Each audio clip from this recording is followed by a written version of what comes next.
Matt Fecteau in the U.S. Army, former congressional candidate here, frequent Go Local contributor. We have had the opportunity to Skype with you over in the Middle East before, so I appreciate your Skyping in today.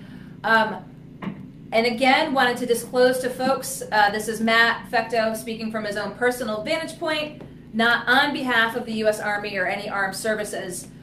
Did just want to provide that disclaimer, but did want to get your take with everything that's happening with Qatar. Now, previously I believe was pronounced Qatar. When was the shift made really to the Qatar pronunciation over there in the Middle East?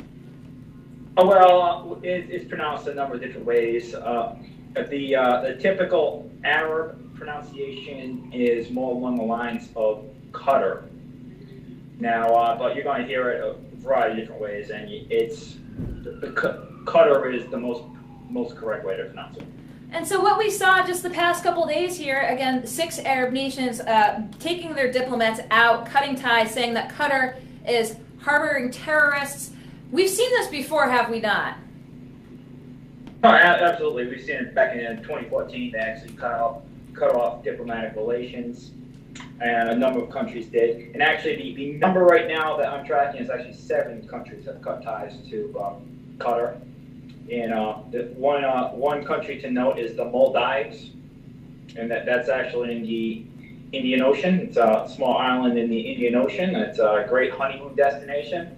Saudi Arabia has some fantastic ties with them because of investments, to financial investments. Oh, so hence the sort of partnering there, if you will. Absolutely. Of the Maldives following suit. So we saw this in 2014. Now, a lot of the rhetoric and press that we've seen here from the president, Matt, is that he's taking credit for his recent Middle East trip for these nations taking a hardline stance against terrorism. But the U.S. has a very large air base in Qatar. What does this mean for the U.S.? To be honest with you, it means very little. We are essentially Qatar's army. They have the second smallest military in the Middle East, and they invested billions in this installation in the 90s, and they like us there, and they are probably going to want to keep us there. I do think this was a strategic move from what I understand.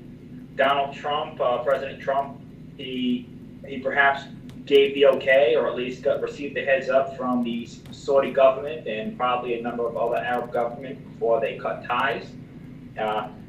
Donald Trump is, I disagree with him on a number of issues, but I do think that this is actually the correct move, letting the Saudis pressure Qatar into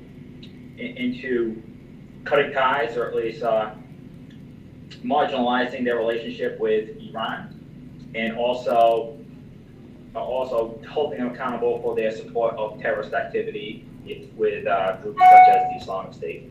So, but where does that put U.S. then in that position? If you said that Trump condones the actions taken by the 7 countries now, but yet we do have the base there, and as you said, sort of de facto serves as the Qatar army. If these other nations are saying that Qatar is harboring terrorists, is condoning terrorism, but I'm just a little, could you clarify maybe how does that place the U.S. then? How do they continue the justification to the other countries, or do they sort of all realize the pieces that they play in this diplomatic relation as we speak? Diplomacy is a complicated business, and this is one way to get Qatar to. This is one way to marginalize Iran on the international stage and regional stage, and this is also a way to hold Qatar accountable for their support of terrorist activity. It's a complicated mess. I understand that now, but that's taking place. And instead of the United States pressuring Qatar, where our Arab partners pressure Qatar to relinquish ties to terrorism, and also reevaluate their relationship with Iran. And I should also note that Qatar and Iran actually do share a oil field in the Arabian Gulf. So that's something of note. So that's why their relationship is so good. And I think it's actually the largest oil field in the world. So Qatar is actually, I mean, they're going to have good relations with Iran because they do business with Iran every single day. So that should be expected. So, but what do we expect here? We're here in the States, we hear this news, we hear the president make these pronouncements. But as you said, happened in 2014, and there's sort of steps to sort of re-engage diplomacy by those Arab nations on the part of Qatar, excuse me. What happens now? What happens now is the United States might be a referee and might pressure Qatar to, to relinquish ties to terrorist organizations and also to reevaluate its relationship with Iran. That's what I assume is going to happen, maybe behind closed doors, but Trump might actually just relegate this to the region and say it's, as Rex Tillerson, the Secretary of State, said already, he might just say this is an Arab affair and should be handled within the Arab region.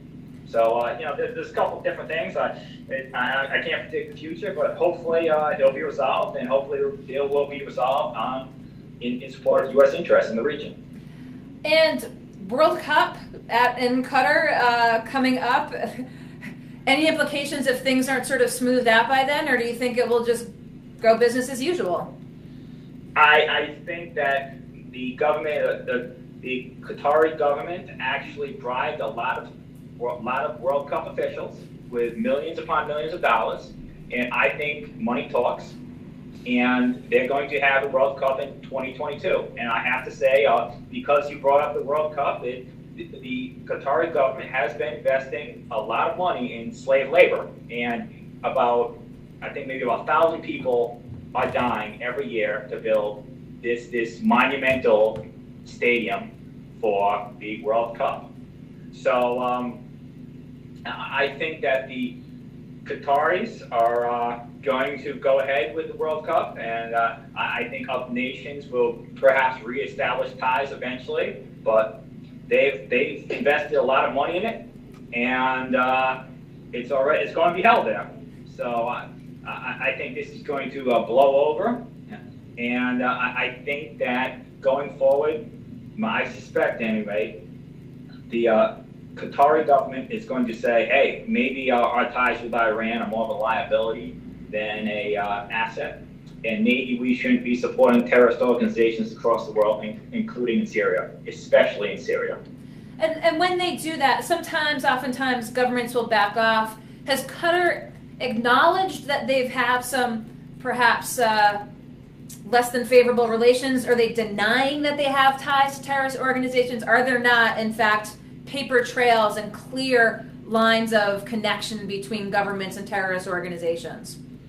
They're denying it, but just like the Saudi government denies it, but that doesn't necessarily mean they don't condone it. Now, they just look the other way as far as funding terrorist organizations. Now, if you're a private charity in Qatar, you can fund a jihad movement in Syria. And it's the same thing in Saudi Arabia. Saudi Arabia, they're a little smarter about it, because instead of condoning it within their border, they send the wackos to Kuwait, and then Kuwait actually sends money to the jihadist movements in Syria and other places around the globe. So Saudi Arabia, they're smarter about it. As far as Qatar, they are not. I got you. So just to follow up, we talked with a number of folks here, Matt, and I appreciate your waiting for us to Skype into you. We talked with Jean Lussier, who leading French journalist, about sort of the isolated incident that took place today at Notre Dame with a rogue person who was shouting Syria, attacked a police officer, quickly thwarted. Having seen what happened in London with the Hertz trucks, with 3 individuals with 12-inch blades, having sort of seen the, again, one-off person in Paris, Jean Lussier had sort of made this hope that maybe the IS was not as strong and as it perhaps once was, and that we're seeing these, again, sort of offshoots and these isolated incidents. What's your sense in terms of ISIS and where they're at in terms of a stronghold, both in the Middle East and around the country, you know, both Europe and the U.S., or is this just what we're going to be expecting moving forward? Are these types of operations 1 to 3 individuals handled very cheaply, if you will, with a truck and knives? What's your sense of this, the power hold of ISIS at this point? I unfortunately did not see that interview, but I believe that ISIS is in decline, and because they are in decline, they're going to resort to a cyber footprint, and that's why they're going to try to inspire lone wolf terror attacks throughout the world, especially in the United States, especially across Europe. The United States, though, we have a particular advantage or a benefit of being more of an integrated society. In London, in England, UK, Europe, they're not as integrated, the people, and you have a lot of isolated loners who want to find meaning in their lives, so they just hop on a jihadi website and say, maybe if I kill a couple people for Allah, I can reap some benefits in heaven. And that goes actually right back to our discussion with Qatar, that Qatar actually facilitates a lot of this nonsense, actually amplifies a lot of these crazy voices around the world.